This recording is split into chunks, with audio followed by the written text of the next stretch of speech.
Welcome in to NFL Spotlight. We are live here on Thursday, January 29, 6:45 Eastern time. I think this is the latest in the week we've ever done it. The latest time-wise, maybe actually not. We've done it after a draft once. That's not true, but we don't go live this late usually, but we are here today to wrap up the week. We will allow people to join here. The stream, come on in over here, leave your questions, opinions, whatever you want to leave here in the chat. We will get to it here throughout this episode of NFL Spotlight. We have a lot to get to, and I'll be honest, like today and really yesterday were the first 2 days since week 18 where it has felt like things have calmed down. Like we've had ever since week 18 was wrapping up during that Ravens-Steelers game. It has been hirings, nonstop. And it's like you can't even put your phone down because there's something else going on. And finally, it feels like things are calming down. We're going to have Super Bowl week next week, and then we could just take a moment to take a deep breath.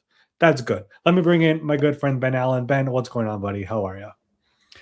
Where is Ben? There doing lovely. Took me a second. I'm still trying to work through the emotions of Nathaniel Hackett being hired to be the quarterback's coach in Miami. You know, it's just really been racking my brain for the last hour. So I'm a little bit slow to everything because I'm just absorbing that news, as I'm sure you are as well. Yeah, I mean, there's so in the opening we talked about like how there's head coach firings and hirings and all that going on. Now, like your attention shifts to coordinator stuff and all this other stuff going on around the NFL. I tweeted this earlier this week, Ben. 18 offensive coordinator openings this cycle. It's absurd. It's absolutely insane. It's unbelievable. And of course, whenever there's so many OC openings, that means there's quarterback coaches, offensive line coaches, running back coaches, wide receiver coaches. Like the staffs that are shuffling around the NFL right now is unbelievable. I mean, yeah. I know a lot of those people who are assistants on my contact guys who are like rising up right now in the NFL, future coordinators, future head coaches. The amount of those guys who are switching teams right now because their head coach got fired is unbelievable. It's insane. Yeah, I mean, that's what happens when you have 10 head coaching openings and then you have a few teams that underperform, so they feel like they got to switch things up. Suddenly, yeah, you're brought to that grand total of 16, and this is actually a great jumping off point because one of those openings was due to a firing, but now it doesn't matter that he's not the offensive coordinator for the Ravens anymore because he's now the head coach of the Cleveland Browns. Todd Monken taking over for the Cleveland Browns. Kind of, I don't want to say under the radar because we knew that he was going through a lot of like the second interviews and stuff, but there had been so much commotion around Jim Schwartz. Yeah. There had been a lot of talk about Grant Udinsky, a couple other guys here and there. I feel like Todd Monken, somebody who has interviewed for head coaching jobs in the past, kind of was a little bit of a side thought. And I think a lot of people were really gearing up for Jim Schwartz to be named the head coach. And then suddenly we get the report, Todd Monken named Cleveland Browns head coaches. I am guessing he must have done really well in the personality test. All the personalities test stuff, the writing the essay, all that stuff is true for what it's worth. But Todd, this one's a hard one for me to digest. Not because Todd Monken's not a great coach. He's a brilliant offensive mind. We know what he did in college with Georgia. We know what he's done the last 3 years in Baltimore. I mean, if you're a Ravens fan, go back a couple years ago, head coach John Harbaugh is now the head coach of the Giants. Offensive coordinator Todd Monken is now the head coach of the Browns. Defensive coordinator Mike McDonald is now the head coach of the Seattle Seahawks. I mean, that's a pretty good tree there going on with your organization from what you've had in that building. The thing that I've had a struggle with when it comes to all this is that when they fired Kevin Stefanski, and that was, I believe, the first or second firing after week 18 ended, their intention was to hire a young offensive mind or young defensive mind, preferably offensive mind, because they really wanted to keep Jim Schwartz as a defensive coordinator. And as they went through this search, they had people drop out. They interviewed a bunch of different people. They went through all these different we heard all the reports about the personality test and essays and different things that they do, the cognition test. Like they do all these different things for people of this position. And for them to land on Todd Monken just tells me this was not what they were expecting when this all started. And I've had people tell me that if Grant Udinsky did not drop out, he was likely a top candidate for this job.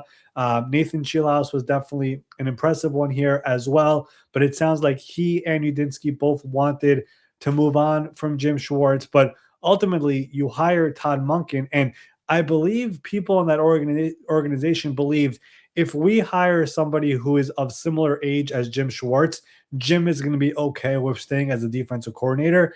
And in the end, that's not the case. Jim wanted to become the head coach, and if he's not, he would have been pissed off. And that's exactly what happened over here, because as soon as Jim Schwartz found out the other day that Todd Monken is going to become the head coach of the organization, he was in the building. He packed all of his stuff from his office, put them into boxes, said goodbye to everybody, and left. That's literally what happened there. So the Browns are in a bit of an awkward situation right now because they really wanted to do this entire thing to find a way to have Jim Schwartz as part of the equation. And even though they end up hiring Todd Monken, who's a veteran and somebody who they believed would be fine with working with Jim Schwartz, and Jim Schwartz would be fine working with him, it does not sound like that is the case. And that's why I'm having a hard time understanding how they ended up landing on this decision with going with Todd Monken. So this story is far from over. And when we did an episode about a week and a half ago, we said it right here. We went live and I told everybody that, hey, the Jim Schwartz situation is the most complex thing in all of this, and people are not talking about it because there are candidates who don't want him, and there are candidates they're bringing him that he would not stay if he was to be left as defensive coordinator. Here we are now watching this all unfold over here. So this thing is far from over. Tom Monken, by the way, signed a 5-year contract over here. So he got some significant security in this contract as well. But the Browns are in a bit of a pickle. And Ben, I'll tell you this much. People in that organization, they're split on this decision to go with Todd Monken. So there's people there that are not exactly happy with this direction. It just, well, because I mean, Jim Schwartz has been a head coach before. We've seen what he can do. We've seen what he can bring to a defense. I texted you. I thought it was weird. It almost felt like they were prioritizing keeping Jim Schwartz over actually finding the head coach that they really needed. I know that's probably not, it's probably oversimplifying it, but like you're telling Jim, hey, we think we might want you as the head coach, but we know we want to keep you around. So it was almost like they were talking out of both sides of their mouth, where it's like, well, here are your options. You're going to be either be in charge, or we're going to tell someone else to be in charge of you again.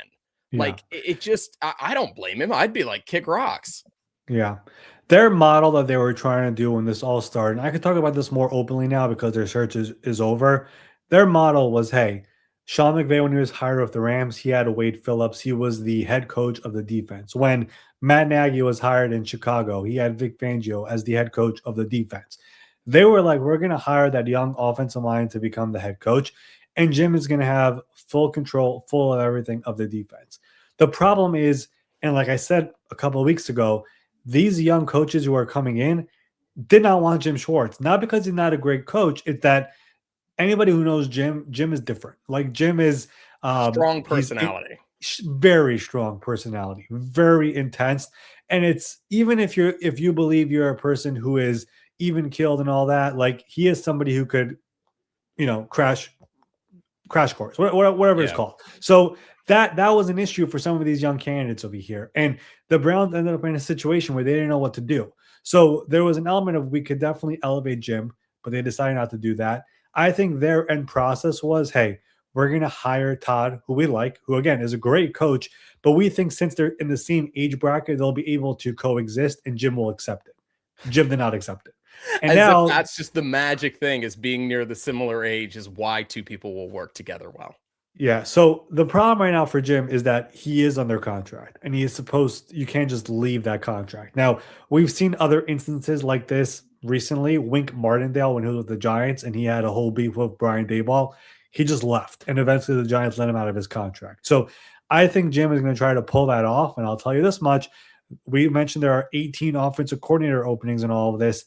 There's double-digit defensive coordinator openings as well here around the NFL. And I think Jim would be pretty coveted. So this situation is far from over. And I just want to make this clear. I think Todd could be a successful head coach. I really do believe that. I just think the Browns' process in all of this was very, very messy. And I've seen their search committee through all of this, like who was on there. It was 18, 20 people deep. And some of the people on that search committee, I'll be straight up with you, don't know an ounce of football. It's a problem. So the entire process, the way it went down, I just did not like the way it went down. I know people who are in that who interviewed for that position, they found some of the people who were involved to be like, why are they here? So I just feel like they went in a bunch of circles here to end up with this candidate who I don't think was necessarily the top candidate when this all started. So if you're going to put Schwartz through this, where I think it's safe to assume he was never going to really be who they wanted. It's clear that I mean, that's the reality of it. They could have hired him, but they went with someone else, even when all of their other quote unquote top guys dropped. So if that's the case, why ever even entertain the idea of him being in the running for the head coach? Why not just say, Jim, we love you. We want you to be the head coach of the defense. We understand that you might be interested in leading this. We think this is what we need. It would probably have come to the same thing where he may not have wanted that to even be involved at that point.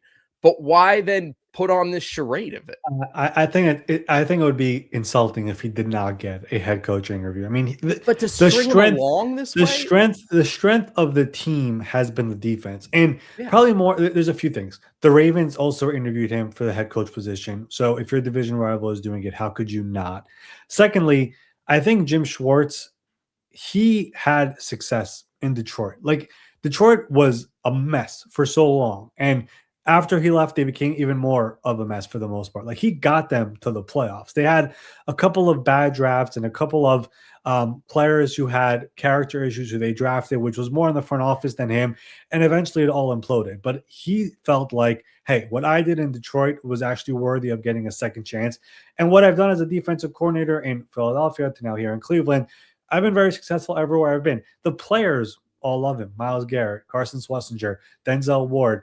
All the players on that defense have a lot of respect for Jim Schwartz. It would have been weird not to interview him. The problem is they went into all of this with the idea that whoever we hire, he's going to stay, he'll be happy about it, and we're going to move forward. And clearly, especially once it reached the stage where they were down to the final three, which was Todd, Jim, and Nathan Shieldhouse, he felt like it was a given it's going to be his. And when it didn't go to him, you could imagine it's like, you know what, screw you guys. Yeah, I get it. I want to talk about the other head coaching job that is filled since we last spoken, which actually was an example of promoting from within, that being Joe Brady, now the head coach of the Buffalo Bills. We know that he is going to be filling similar roles that he already did because he made an appearance on the Pat McAfee show earlier today. Josh Allen decided to slip in as well. And he confirmed that he's going to be continuing to calling the plays, but he is in fact the head coach of that team. Yes. What do you make of the process that they went through to ultimately decide, you know what, we do want to stick in-house with somebody who is familiar with Josh and does know this team as is? First of all, I'll say this. The Bills really enjoyed going through this entire process. It was a really quick one. They were the last team to obviously move on from a head coach, and they still were able to hire a head coach before two other teams who fired their coaches at the very beginning of all this in Arizona and Las Vegas. They enjoyed the entire process. Joe Brady was the very first interview they did. From my knowledge, it sounds like Grant Udinsky was second place in all of this. Brian Daboll was right behind them as well. So they were looking for an offensive mind when it comes to all of this. But Joe, very liked in the building. Obviously, the relationship with number 17, Josh Allen, is very important. Josh Allen sat in all of these meetings for what it's worth. Brandon, being the GM, spoke about that and during the press conference today and said it would have been foolish of me to not have him there throughout this entire process and get his opinion and let him see who else we are bringing in throughout all of this. And the number one thing that the Bills basically liked about all of this, and we've seen a few other people report about this, is Joe Brady basically had a CEO element to all of this, where he was like, hey, I'm going to be the offensive play caller here, just like I've always been. But I understand from being here the last several years of what this organization needs from a CEO level, of seeing this from the top and trying to get this entire roster together and pushing in the same direction to get us over the hump. And that was kind of the message that he gave them in that very first interview. And I like Brandon Beane talking about this today he's like, listen, we had a bunch of people who we interviewed, including Joe Brady and Brian Daboll and Davis Webb, who we had familiarity with. And we went into those interviews as if we had no idea who those guys are. We literally started asking questions that we probably knew the answers to, but we wanted to hear them give full answers. And maybe, just maybe, they're going to add some details that we never knew about these guys. I mean, Brandon Beane told his search committee, which was, Brian Gain and Terrence Gray, who are his assistant GMs, and Pete Goelli, who is the president of the team, and Terry Pagula, the owner of the team, like, hey, imagine Joe Brady is coming from the Pittsburgh Steelers. Like, he's sitting in the seat. We do not know who this guy is. Interview him as if you've never met the guy. And that's the way they handled all of these interviews. And their goal was to get somebody who could become a CEO type, but also have knowledge from the offensive side of the ball. And ultimately, they landed on Joe Brady. That's how they ended up with all of this. And that's who they decided to hire here today. And it was cool to see a bunch of the players on that team who were there for this press conference, and not just offensive players. Like Josh Allen was there, Dalton Kincaid was there, like that, Spencer Brown was there, but a bunch of defensive players showed up as well. And there's a great clip going around social media today of Joe Brady getting emotional, seeing all those players there for him. So I think that was the vision Buffalo went with all of this. They did a real search over here. They went through a bunch of names, and at the end of the day, the guy that they liked the most over here was Joe Brady. And listen, from all the jobs out there, this one has probably the most pressure. I mean, this is a team that keeps on going to the playoffs, wild card round, divisional round, conference championship. They just can't get to the Super Bowl. When you fire Sean McDermott, who won 5 consecutive AFC East titles and kept on making the playoffs and kept on winning playoff games, but kept on falling short, your goal as the new head coach is to get us to the Super Bowl. So there is going to be a lot of pressure here. And Joe Brady said it very well today. I understand that when I'm taking this job, there is way more pressure than there was when Sean McDermott took this job. I understand there are way more pieces here now than there were when he took the job in 2017. I am very well aware of that. So he knows what he's getting into, and he's ready for the job. He's ready for the task. And like you said, Ben, he's well aware that he is the football head coach of this team and no longer just an offensive guy. How important do you think it was really for guys like Josh Allen? I know Josh said that he was, kind of like willing to, he was separation of church and state, as I think the terminology he used. But ultimately, do you think that Josh really played like a gigantic role with this? Yeah, I mean, Terry Pagula, the owner, basically said when they moved on from Sean McDermott, just how much they value his opinion in all of this. And I think that's the right way to do it. Like, we're not going to let Josh Allen make the final decision here, but he has the voice of the locker room that keeps them getting so close to the Super Bowl. He knows all those players in there. He knows exactly the type of person that they need. Like, he gets it. So why would we not have him in all of this? So that was their idea when it came to all of this. And again, Josh, for the most part, from my knowledge, he was not like there asking a bunch of questions or trying to find out more about the candidates and, ask scheme questions or whatever. The person running the show was Brandon Beane, but Josh was sitting in and listening in and trying to gauge who this person is, how would he fit in this locker room, could he lead us to where we want to go? And at the end of the day, they felt like the person to get is the person who's been here the entire time, in Joe Brady. So it's a new voice, a fresh voice, somebody else who will be in the middle of the locker room this entire time. But that was the decision that they made, and Joe Brady is the new man there in Buffalo. This is something I've been thinking about a lot, and I know I mentioned it to you previously offline. There felt like, and maybe I'm just naive to it, but it felt like there were a whole lot of conditional hirings this year where it was like guys like Mike McDaniels, agreeing to a contract with the Chargers if he didn't get a job somewhere else, Daboll agreeing to a job if he didn't get somewhere else.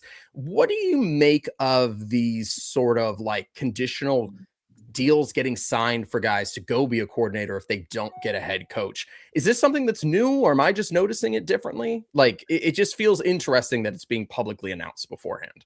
Yeah, the way I would explain it is that a lot of these teams and agents, like the amount of back channel conversations that go on throughout all of this, there are so many, it's endless. But when you're a team and you're looking to hire a coordinator, but that coordinator might be a head coach candidate as well, you want to at the very least get that person's word so you have this person. Now, up until now, in years past, that stuff would almost never leak. It would just stay behind, closed doors. No one would know about it. If you don't get the head coach job, hey, just come over here. It's over. I think what teams have done is that there has been, I don't know how to properly say this, but there have been times where you have that back channel agreement with somebody, but eventually it breaks and the guy goes somewhere else, whether it's because he got more money somewhere else to be a coordinator somewhere else, or better opportunity opened up or whatever. So whenever you're the team and you're able to get that out there and say, hey, he's coming here if he does not get that job, at least now it's publicly known. So if he does go somewhere else, you're kind of shaming him, like, how could you have done this? So I think that kind of happened over here. Especially, I would use the Brian Daboll example the most over here. Brian Daboll was having heavy interest from a number of teams to be an offensive coordinator.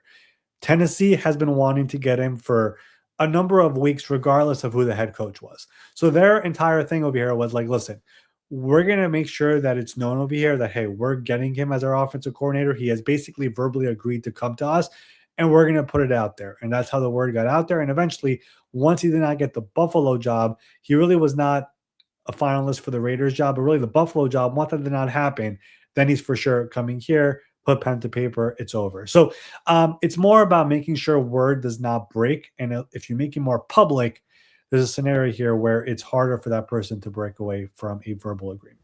Do you like I know we did see it last year that these teams are starting to post the like the X updates of, we have conducted an interview with such and such. We've had a second interview with such and such. It almost makes it like a spectacle as well, where like it's an engagement tool, but it's kind of fun. Like I actually enjoy it. I like it, but not every team does it. Like, it's good to keep us updated what's going on, but the Arizona Cardinals, for example, do not announce their interviews. That requires updates though. We don't have it. We do not. That's like, what I'm saying. You would actually need there to be things going. It was a joke. Right. I was saying like Ron Rivera interviewed there like 3 weeks ago and nobody knew about it. And then it was finally reported like last night or whatever it was. So like they're not announcing any of their stuff, which is, it's fine. Like there is no rules officially about what you got to do and what you don't got to do. Offensive coordinator searches, like all of this stuff, for the most part, they're not being announced. The Eagles, they just hired Sean Mannion, but their offensive coordinator searches, like some of them were being reported on, some of them were not being reported on. I saw Josh Grizzard getting a second interview with the Eagles, was reported today. He interviewed 2 days ago. Gerard Johnson interviewed yesterday, was reported today. Like it's all over the map. So each team is different. I do think if you want to keep your fans updated, it's good to have it out there. But some teams do like working in secrecy so other teams don't know what their plans are. So that's kind of the battle you're playing through over here. And Arizona, to this point, I think for the most part, people have been playing a guessing game, trying to figure out what they're up to. Nobody really knows. Like people think it's Mike LaFleur, people think it might be Clint Kubiak, but that's a situation where they've been holding everything close to the vest. The only people who appear to know, I mean, if I was telling you, it's Michael Bidwell, the owner, Monty Ossenfort, the GM, David Sears, the assistant GM, and that's probably about it. And they're keeping it very, very close to the vest. So every team is very different when it comes to this stuff. Well, you named a name that I think actually does have interest between the two jobs with Kubiak. Where do we land right now? You're talking about the fact the Cardinals are playing everything close to the vest. I feel like I haven't heard a ton about really what the Raiders are doing as well. Like we've heard some of these names floated, but where are we with these two names? Are you expecting there just to be a sudden announcement that we all kind of weren't really expecting? Both these teams are going to interview Clint Kubiak here later this week. So that is definitely a name that both these teams are interested in. The Raiders search has been similar to Cleveland. I think it's taken a lot of twists and turns. And, I think they wanted to hire Jesse Minter, and Baltimore was not fully ready to offer the job to Jesse Minter, but they realized the Raiders were putting a full court press to get him. So they had to fast track their process, and that's when they hired Jesse Minter right away. I think the Ravens search was going to go on for a little bit longer, but once they found out the Raiders were very, very hot on him, they had to move faster. So that was one name the Raiders were very high on, who ultimately did not go there. Jeff Hafley, who took the Dolphins job. The Raiders brass, they were in Miami for the national championship when Jeff Hafley was interviewing a second time with the Dolphins. They wanted a second interview of Hafley. They called and texted him and his agent, Trace Armstrong, to get the second interview going right there in Miami. And Jeff was like, too late, guys. I'm taking this job. So they've kind of been all over the map when it comes to all of this. They had interest in Brian Daboll. Daboll, again, I don't think he was a top candidate there, but they had interest in him. But Tennessee kind of gave him an ultimatum the other day where it's like, dude, you got to decide right now if you're coming here or not. And ultimately, Daboll went there. Davis Webb, I think they're intrigued by, but I think they're also a little bit concerned about, hey, is this guy all the way ready? So since there's no other competition right now for Davis Webb, I think they could put it on hold right now. They don't have to push really quick to make that higher. Then there's Clint Kubiak, who is a very, very intriguing name. Obviously, the offensive coordinator right now in Seattle, getting ready to play the Super Bowl. They're going to interview him here late this, probably, I believe it's on Saturday. They're going to interview him. I think he is definitely a top candidate for this job in Las Vegas. I think he's intrigued by the job in Las Vegas. What I will say about Clint, and listen, head coach money could definitely change opinions, but he's had so much fun this year in Seattle. Sam Darnold, Jackson Smith and Jigba, the running backs, the offensive line, obviously going to the Super Bowl and all of that. I'll keep this in mind as well. Clint has been on 5 different teams the last 5 years. That is a lot of moving for a guy who has a whole family and everything. So for a person who's having a lot of fun and all of that, again, head coach money is north of $10 million per year right now. So that could obviously change these things, but I'll keep that in mind as well when it comes to all of this. But I do think the Raiders will ultimately be deciding on Clint Kubiak and Davis Webb when it comes to their search. Arizona, I think, is a much more complicated situation right now because it's just hard to figure out where they're at. Like I said, they've been keeping this stuff close to the vest. It was about a week ago when I said on this show that Mike LaFleur, Raheem Morris appear to be their top 2 guys. I would add Clint Kubiak to that list as well. But they had 2 days with Mike LaFleur, the Rams offensive coordinator. It was a dinner, then a full day in their facility, and they still did not get a deal done. So they are taking their time. They're going through the entire process. I think it's going to be one of those 3 guys. But again, I would be reaching here to say that I know exactly what's going on in Arizona when, like I said before, they are just hiding their cards. They don't want people to know, and they're doing it in a very, very unique way there in Arizona this time around.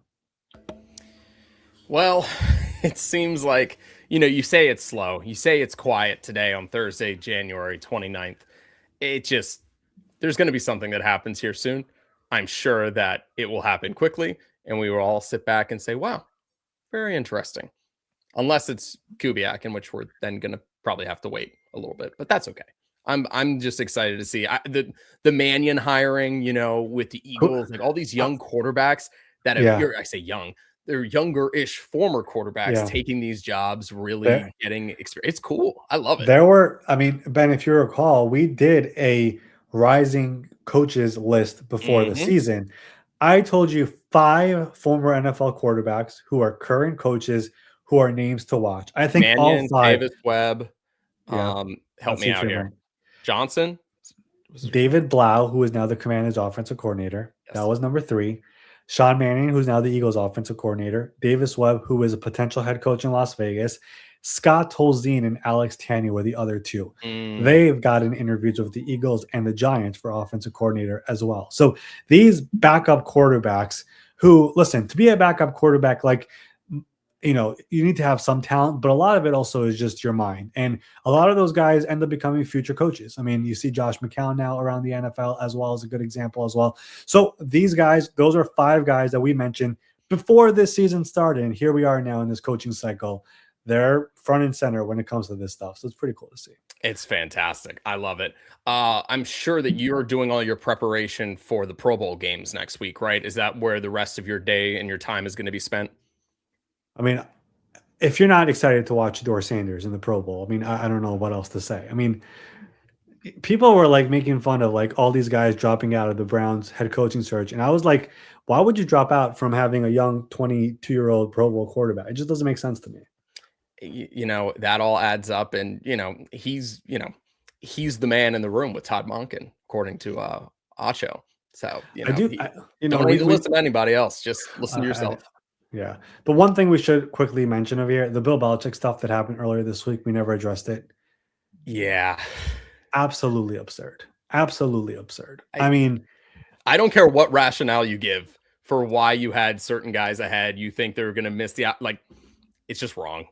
It's just wrong. they're not going to do anything and they're not going to change anything for this cycle. I just think it's just, you know, Ben, you're a bigger baseball fan than me, I would say. You probably don't love the Baseball Hall of Fame as much because of what's going on of the Barry Bonds and all that stuff. Yeah. I always thought like, yo, baseball, that's awful. Football at least is not like this. Football is like entering baseball, territory by having this happen. It's so bad. I mean, like, there's people legitimately I mean, Jimmy Johnson, like, guys are like Never, yeah, embarrassed by it. Like, legitimately, like, if everyone agrees he's the greatest head coach of all time, or whatever, you can argue top three, whatever. How then would he not be the number one on your list? I saw somebody else again today. I had Kraft above him. It's like, okay, but even if you did that, you have three spots. the process is broken though, and Oh, this isn't. Listen, I love the Hall of Fame. I love following this stuff. I would never want to be in that room. It just sounds dreadful. But what I would say is they changed the rules a couple years ago to make it harder to get in. And I think that is so unfair because the previous rules allowed those guys to get in. So, like, you can't say that there were rules once upon a time that allowed lesser guys to get in. Now we're going to make it more strict. That's just, it doesn't balance out over here. And if you remember, there was that 2020, it was the 100th year of the NFL. They allowed like 25 people yeah, into the Hall of Fame. Like, they just so, opened the floodgates. why are we changing rules over here in middle? I mean, if anything, we should make people, if you got to get in, you're supposed to get in. It's why are we making it even harder? And we spoke about this I think it was last week after the divisional round.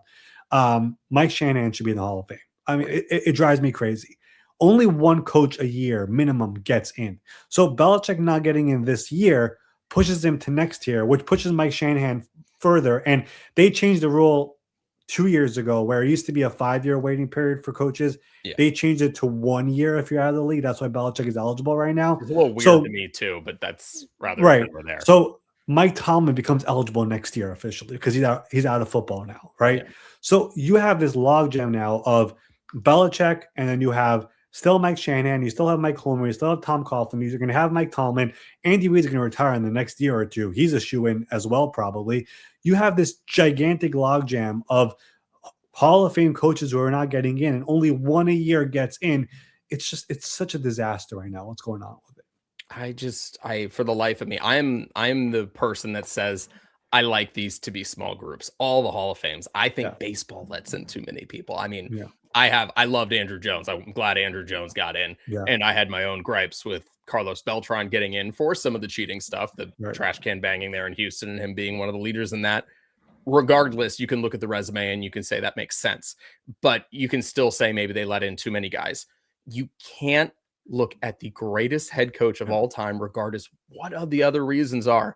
It just comes down to there's a certain level of saltiness that I think these writers, the older guys, have, where certain things are taken personally, and that's why you have the Terrell Owens situation. That's why you have these other things, because it goes beyond the resume, the Super Bowls, all that other stuff, and they find excuses for their own pettiness, personalness to go into this, and it's just a shame. It's just really a shame. There's a part of me that does believe Belichick kind of likes this because this is like the most positive PR he's ever gotten in the last couple years. So there is that part of it, but yeah, I mean, it's unfortunate. It really is unfortunate, and it sucks. And I don't know what else to say. I don't know. It really disappoints me to see that all happen, and I don't think it's going to change. I think we'll see if they move on from some of these voters because I don't know, something has to change when it comes to all of it. It's not in a good place right now. Do you think it's better that it happened now instead of finding out the night of? Yeah, I mean, we would probably find out beforehand, but we were not supposed to know right now that he didn't get in. This stuff leaking also is an issue. Like that's kind of where I'm getting at. I mean, the Hall of Fame in as a whole right now is a problem. Like, why is this stuff getting out? I mean, like, it should not. Eli Manning not getting in. Why is that getting out? I mean, that's a whole different story. But I don't know. There's a lot of things that have to be fixed up with the Hall of Fame. I'll just say this, and this is what I wanted to say before. It slipped out of my mind. That's why I was pausing for a second. When Peyton Manning was eligible for the Hall of Fame, everyone has a presenter and whatever. They literally stood up, said Peyton Manning, and sat back down. That was the entire conversation because Yeah. it's a shoe-in. Yeah. That should have happened with Bill Belichick. The fact that there was that much debate, I get it, Spygate, I get it. But the fact that there was that much debate and there was at least 11 people who were like, yeah, I don't think this guy's a first ballot Hall of Famer. I mean, the system is broken. It's broken and something has to be fixed. I think the whole first ballot thing generally in all sports is a little bit overblown. You're a Hall of Famer, you're a Hall of Famer. There's certain guys where that should go beyond. Deion Sanders said something a couple of years ago, which I think the Hall of Fame, which is why they switched the rules and made it more stricter. Deion was like, hey, they're letting anybody into the Hall of Fame right now, and they should make a new room, an elevated room for the Hall of Fame, like the real guys, like the Peyton Mannings and Tom Brady's and Deion Sanders and Bill Belichick. They should all be in that room, and everybody else is in the lower room. So I think the Hall of Fame took that as an insult, and that's why they made it harder to get in. But still, Bill Belichick should be in, and they did not let him in, and it's a disgrace. It is certainly going to be interesting to keep up. I had a phone call with a former player earlier in the day, and they were like, do you think they're just going to try to just like change it on the fly right now and just everyone go, oops, we messed up. Let's put them in. I was like, don't think that's going to be how it works. It's going to be a very awkward situation when Kraft gets in and Belichick's not there and all the other stuff. I mean, we were laughing the other day. It's like, it's going to be fun seeing Bill and Mr. Kraft, talking again. We'll see if Kraft gets in because exactly if he gets in. Yeah, that's not guaranteed. We'll put a bow on this episode with some news that just dropped over here, which does affect what we were talking about. Per Adam Schefter, Davis Webb has dropped out of the Raiders job. So that is now Clint Kubiak, or I don't know what they're going to do. So let's see what ends up happening there. As for Davis Webb, by the way, the Broncos fired their offensive coordinator, Joe Lombardi.